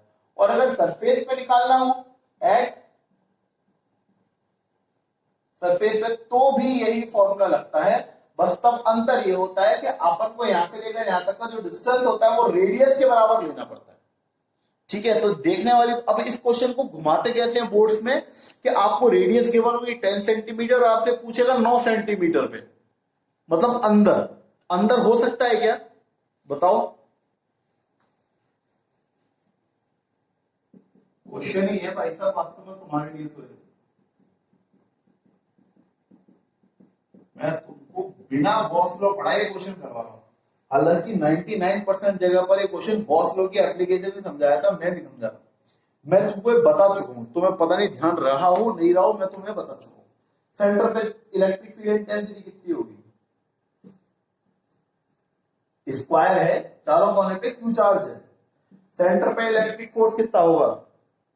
इलेक्ट्रिक फील्ड इंटेंसिटी कितनी होगी? 0। Force 0, field 0। जब भी यूनिफॉर्मली चार्ज डिस्ट्रीब्यूट होता है तो सेंटर पे इलेक्ट्रिक फील्ड या फोर्स 0 होता है, बता चुका हूं। तो ये कैसा यूनिफॉर्म नहीं है क्या? है। अब यहां पे इलेक्ट्रिक फील्ड निकालनी है ना तुमको, कैसा रखो, इस वाले चार्ज ने इसको इधर, इस वाले चार्ज ने इसको इधर, इसने इधर, इसने इधर, इसने इधर, इसने इधर। Net electric field intensity at centre 0। बता चुका हूं कि नहीं भाई? बताओ, आता है? समझ में आया? अंदर नहीं होगी, मगर बाहर अगर निकालनी हो, सरफेस में निकालनी हो, तो के क्यू अपॉन आर, और वो आर रेडियस होगा इस स्फीयर। और अगर रेडियस से भी और आगे निकालना हो तो अपन के क्यू अपॉन वो डिस्टेंस का यूज करेंगे। सिंपल, बहुत बढ़िया। मेरे को लग रहा है कि तुम्हें फील आ रहा होगा। ये यूनिफॉर्म डिस्ट्रीब्यूशन था, हालांकि गॉस लॉ में अलग तरीके से पढ़ाया जाता है, पर उतना वेट में कर नहीं सकता, कोई सवाल करवाने हैं, ठीक है। तो अपन नए कंसेप्ट पे चल रहे हैं। अभी देखो एक और सवाल है, सवाल वही है। हाँ जी क्लास, तो ये सवाल है कि electric field intensity due to sphere, conducting sphere at 20 centimetre from centre is 10 newton per coulomb. मतलब एक स्फीयर से 20 सेंटीमीटर की डिस्टेंस पर 10 न्यूटन पर कूलम उसकी इलेक्ट्रिक फील्ड है, तो 8 सेंटीमीटर पे निकालनी है और रेडियस दे रखी है 5 सेंटीमीटर। मैं इसको आपको बता रहा हूँ कि यहां से लेकर यहां तक का डिस्टेंस है 5 सेंटीमीटर, और सेंटर से 20 सेंटीमीटर की डिस्टेंस पर इसकी वजह से इस पर चार्ज डिस्ट्रीब्यूशन, ठीक है ना। इधर इलेक्ट्रिक फील्ड इंटेंसिटी है 10 न्यूटन पर कूलम, तो सेंटर से 8 सेंटीमीटर की डिस्टेंस पर कितनी इलेक्ट्रिक फील्ड इंटेंसिटी होगी, ये सवाल है। 2-4 बार बोर्ड में आया हुआ है, थोड़ा सा बड़े पैमाने पर देखा जाए तो कंपटीशन में भी आया हुआ है, ठीक है। अब सवाल ये है कि इसको क्या करें इसका। देखो एक मेथड तो ये है इसका कि सर ये इलेक्ट्रिक फील्ड इंटेंसिटी 20 सेंटीमीटर पे दे रखी है, यहाँ से के क्यू अपॉन आर स्क्वायर लगाऊं, आर स्क्वायर को यहाँ लेके जाऊं क्योंकि इसकी वैल्यू दे रखी है 10, तो 10 के क्यू आर स्क्वायर, और ये यहाँ ले जाऊं, के को नीचे ले जाऊं, क्यू निकालूं, और फिर यहाँ पर इलेक्ट्रिक फील्ड इंटेंसिटी का फॉर्मूला होगा के क्यू अपॉन आर स्क्वायर, के वही की वो रखूंगा, आर यहाँ से 8 सेंटीमीटर उठा के चिपका दूंगा, क्यू की वैल्यू यहाँ से निकाल के रख दूंगा। इस स्फीयर पर कितना चार्ज है निकालना है, जैसे पिछले वाले क्वेश्चन में निकाला था, और फिर निकाल लेंगे। थोड़ा लेंथी हो जाएगा, कैलकुलेटिव ज्यादा है, मैं आपको थोड़ा सा इसका शॉर्ट बता रहा हूँ, बकायदा वैलिड है, बोर्ड में चिपकाया, ठीक है। एक चीज ये क्लास कि क्या इस सवाल को करने के लिए मेरे को ये डायग्राम बनाना जरूरी था? नहीं। आपको बनाना है क्या? हाँ, इससे फील आता है, इससे आपको समझ में आएगा, क्वेश्चन बात करना चालू कर देगा आपसे कि क्या करना है क्या नहीं करना है, ठीक है। देखो क्या है, कहानी ये है कि इलेक्ट्रिक फील्ड इंटेंसिटी है 20 सेंटीमीटर, आपको वैल्यू गिवन है के क्यू अपॉन आर स्क्वायर, ये फॉर्मूला होता है। इसकी वैल्यू गिवन है तो मैं 10 यहां पर है ना, 20 सेंटीमीटर पे, 20 का मतलब 20 सेंटीमीटर, की जगह के, क्यू की जगह क्यू, आर यहां से लेकर यहां तक का डिस्टेंस है 20 सेंटीमीटर, तो 20 या ऐसे लिख सकता हूं, 20 को मैं 0.2 मीटर, उसका क्या करना है square. This is our equation first, ठीक। Now electric field intensity at distance of 8 centimetre, formula लगेगा के क्यू अपॉन आर, 8 सेंटीमीटर का मतलब 0.08 का स्क्वायर, 0.08 का स्क्वायर, ये इक्वेशन नंबर 2। इन दोनों को डिवाइड करते हैं, ठीक है, इन इक्वेशन को आपस में, तो डिवाइडिंग इक्वेशन 1 बाई इक्वेशन 2, तो 10 upon E8 is equal to, ये 10 का सामान के क्यू अपॉन 0.2 का स्क्वायर अपॉन ये के क्यू 0.08 का स्क्वायर, ये इसका सामान। समझ में आया? बढ़िया। के क्यू से के क्यू कटा, अगली स्टेप यहां लिखा है 10 upon E8 is equal to, ये वाली पार्टी पलटी खा के ऊपर 0.08 का स्क्वायर, और 0.2 ये नीचे 0.2, ठीक है। 10 upon E8 is equal to, देखो डेसिमल वेसिमल हटाओगे तो कुल मिला के बचेगा 8/20, इसका एक डेसिमल इसका एक, ठीक, स्क्वायर, ये 4 से काट डालो, 10 अपॉन E8 तो 2/5 का स्क्वायर कर दो, 2/5 का स्क्वायर 10 E8, 4/25, 25 का मल्टीप्लाई यहां करो, तो ये 25 का मल्टीप्लाई यहां हो गया 250, 4 को नीचे लाओ, E8 को ऊपर ले जाओ क्योंकि E8 निकालना है। तो E8 आएगा लगभग 62.5 Newton per coulomb. Much easier stuff. ये मैंने आपको समझाया है इसलिए 2 से 3 मिनट लग गए हैं, तो समझो 1 मिनट में हो जाता है ऐसे करने से ही सवाल। नहीं तो आप इसमें से पहले के क्यू अपॉन आर स्क्वायर रखकर क्यू निकालते, फिर उस क्यू को उसमें रखकर कैलकुलेटर ज्यादा, ये थोड़ा जल्दी हो जाता है और इससे हर लेवल के क्वेश्चन हो जाते हैं। ठीक है, तो इसको सॉल्व कर दो फटाफट। फिर अपन इसी वैरायटी का आपको मैं एक क्वेश्चन और करने के लिए दे रहा हूं। ठीक है, सेम टू सेम है, सेम टू सेम। ठीक है, इसी वैरायटी का क्वेश्चन है जो आपको क्वेश्चन नंबर 21 है, जो मैं क्वेश्चन आपको दूंगा ना क्वेश्चन, उसमें जो पेज है लास्ट वाले पेज में क्वेश्चन नंबर 21 वाला जो क्वेश्चन है उसके लिए मैं आपको बोल रहा हूं कि electric field intensity due to charge sphere at the surface. ये एक चार्ज स्फीयर है, अभी समझा चुका हूं चार्ज स्फीयर क्या है। चार्ज स्फीयर है, इसके सरफेस पर electric field intensity 10 kilo Newton per coulomb है। अभी सबसे पहली महाभारत तो ये आ गई सर किलो क्या है, किलो कुछ भी नहीं होता, किलो का मतलब होता है 10 टू द पावर 3, ये न्यूटन पर कूलम, मतलब कुल मिला के 10,000 न्यूटन पर कूलम। ठीक है, problem solve. Then find the electric field intensity at a equal distance of its diameter. मान लो इसका रेडियस r है, तो इसका डायमीटर हो गया 2r, तो 2r डिस्टेंस पर ही मेरे को इलेक्ट्रिक फील्ड इंटेंसिटी निकालनी है सेंटर से। ठीक है, तो इलेक्ट्रिक फील्ड इंटेंसिटी के क्यों बाहर जाऊं, बाहर निकालनी है तो बाहर जाऊंगा निकालने, भाई ये डिस्टेंस r और r ही और डिस्टेंस तो हो गया डायमीटर के बराबर डिस्टेंस। नहीं यार, अब यहां से लेकर यहां तक डिस्टेंस r और यहां पे यहां से लेकर यहां तक डिस्टेंस r, तो डिस्टेंस यहां से लेकर यहां तक कितना हो गया 2r, और जिस स्फीयर का रेडियस आ रहा है उसका डायमीटर कितना होता है 2r, तो हो गया सेंटर से 2r डिस्टेंस पर। तो k q upon r square, और r यानी कि डिस्टेंस जो कि इस केस में कितना है 2r स्क्वायर। समझ में आ रहा है क्या? ये अपन की इलेक्ट्रिक फील्ड है k q अपॉन 2r का होल स्क्वायर, ये अपन को फाइंड आउट करनी है। तो ये अगर मैंने खोला तो k q upon 4r square. ठीक है, ये इक्वेशन बन चुका है। और कुछ गिवन भी है अपन को, है ना, सरफेस पर गिवन है, सरफेस पर गिवन है मतलब अपन को k q upon r square given है। भाई सरफेस तक का डिस्टेंस कितना है सेंटर से r, तो और ये वैल्यू कितनी है अपन के पास 10 किलो न्यूटन, मतलब 10,000। k की जगह k, q की जगह q, r स्क्वायर, ये क्वेश्चन 2 है। इन दोनों को डिवाइड कर देना, आंसर निकाल लेना, बहुत सिंपल सा साधारण सा आंसर आ जाएगा। वो मेरे को कमेंट बॉक्स में बता देना कि इसका क्या आंसर आ रहा है। चलिए, बहुत सुंदर, बहुत बढ़िया बात है। अब ये हो गया आपके डिस्ट्रीब्यूशन वाले। अब कुछ एक सवाल में ऐसा करवा रहा हूं जो आपको थोड़ा सा मुश्किल लगेगा कुछ बच्चों को, क्योंकि मैं कुछ बच्चों की नहीं कह सकता, अगर वो कंपटीशन की तैयारी 11 से करते आ रहे हैं तो उनको एक चीजें पता होंगी, और जिन बच्चों को नहीं पता उनके लिए थोड़ा सा नया आ जाएगा। देखो क्वेश्चन मैं पढ़ रहा हूं फिर आपको लिखवा दूंगा। Total charge on 2 sphere is 30 microcoulomb. 2 sphere पर चार्जेस का सम 30 माइक्रोकूलम है। 2 चार्ज है, 2 स्फीयर है, दोनों पर टोटल चार्ज है, अलग अलग नहीं पता, टोटल चार्ज है 30 microcoulomb. if they separated by a distance of 0.30 metre, अगर उनके बीच का डिस्टेंस 0.30 मीटर है, then they repelled by a force of 12.5 Newton.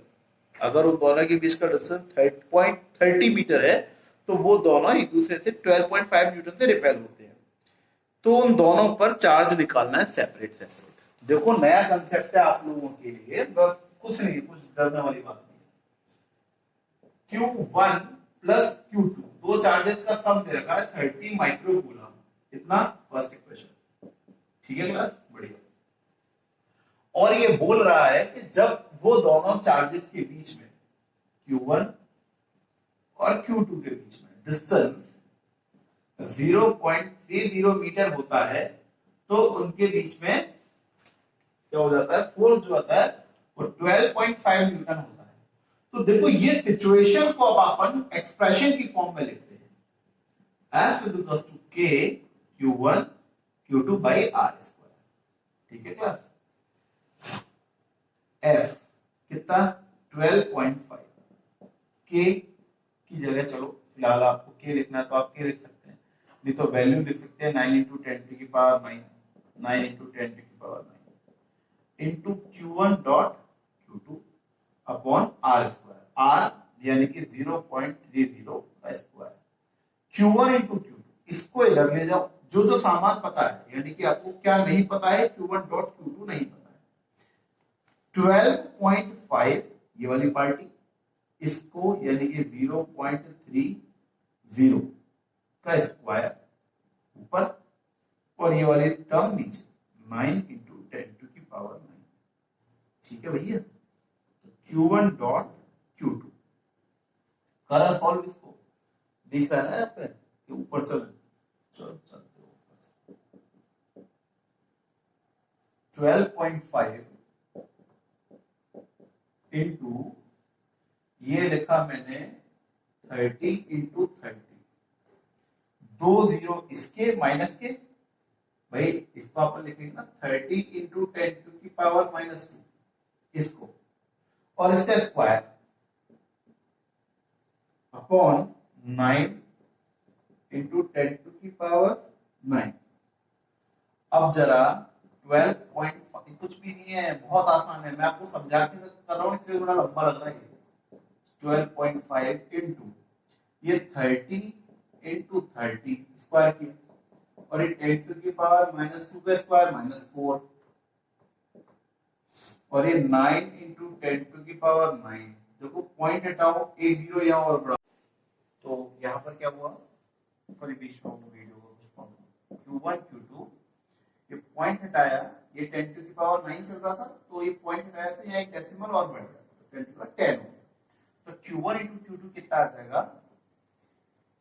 125 into 30 into 30 900 into 10 to की पावर -4 और 9 इंटू 10 टू की पावर 10, तो ये कट गया 100 टाइम्स, और ये आया अपन का 125 इंटू 10 टू की पावर 2, 100 का मतलब 10 की पावर -4 अपॉन 10 की पावर 10।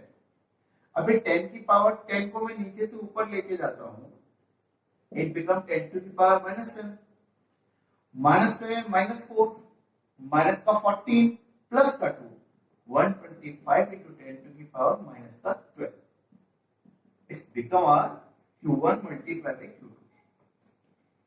आप एक बार को यहां से लेकर यहां तक का पूरा उतार लीजिए। अभी क्योंकि अपन को ये दो टर्म्स की जरूरत पड़ेगी, मैं चलो कोशिश करता हूँ।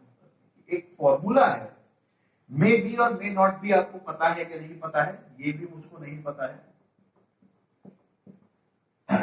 Q1 माइनस Q2, ठीक है, Q1 माइनस Q2 का बेसिक फॉर्मूला क्या होता है, Q1 square plus Q2 square minus 2 Q1 Q2, ये Q1 माइनस Q2 के होल स्क्वायर का फॉर्मूला है।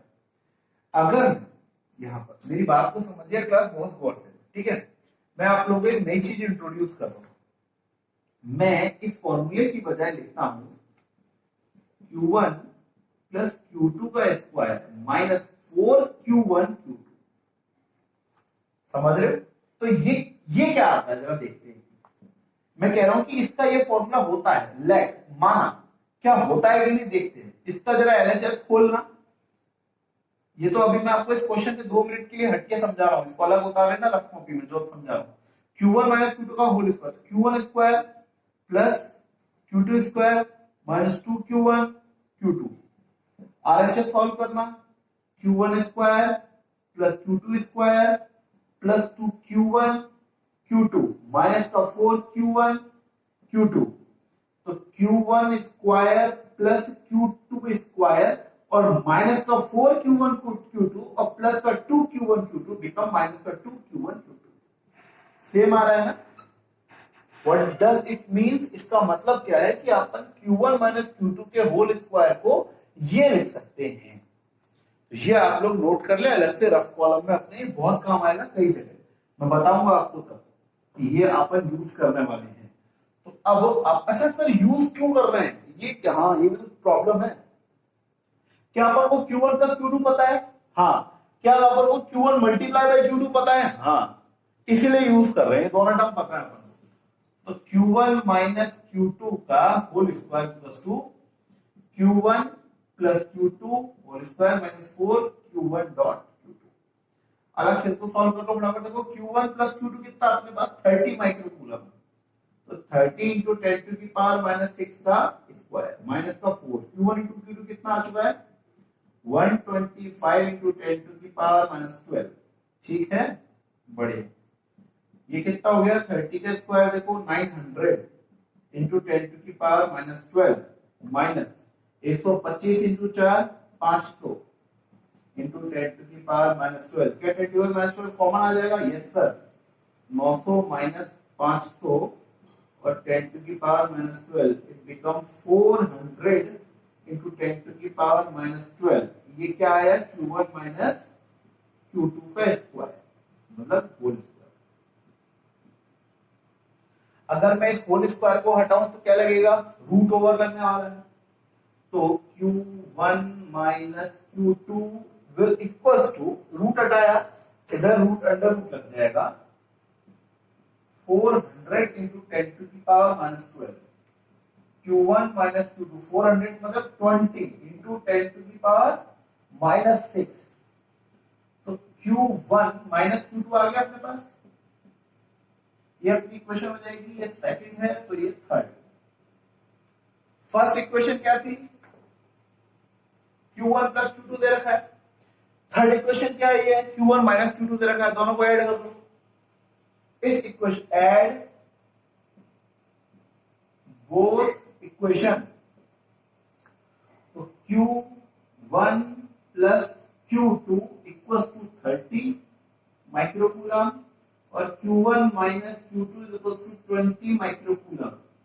तो Q2 से Q2 कट जाएगा, 2Q1 is equals to 50 microcoulomb, तो Q1 is equals to 25 microcoulomb.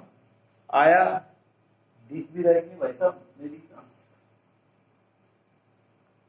दोनों को ऐड किया ना अपन ने, तो 2Q1 is equals to 50 microcoulomb, तो Q1 बिकम 25 माइक्रोकूलम।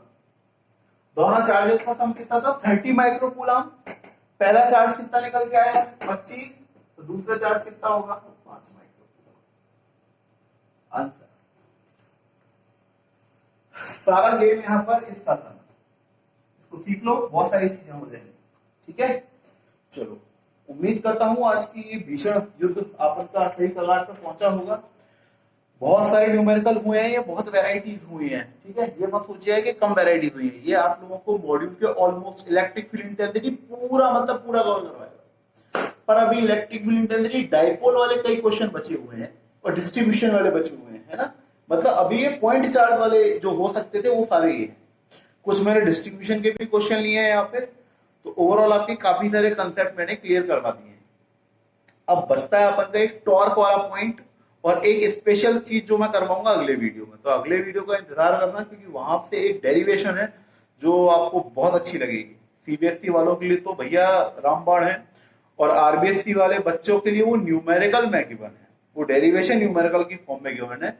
रिंग वाला कि एक रिंग पर पॉजिटिव चार्ज डिस्ट्रीब्यूटेड है तो एक्सिस पर कितना इलेक्ट्रिक फील्ड इंटेंसिटी होगा वो, और एक टॉर्क वाला। चलिए, तो बताइएगा मेरे को कि ये वीडियो कैसे लगा। डिस्क्रिप्शन में से नोट्स निकालिए, क्वेश्चन करिए, कोई भी दिक्कत है तो प्लीज कमेंट बॉक्स में मेरे को बताइए। वीडियो को ज्यादा से ज्यादा लाइक और शेयर कीजिए। काफी रात हो चुकी है, सुबह के 3:45 बज रहे हैं, तो उम्मीद है आप लोगों को समझ में आया होगा, बढ़िया लगा होगा।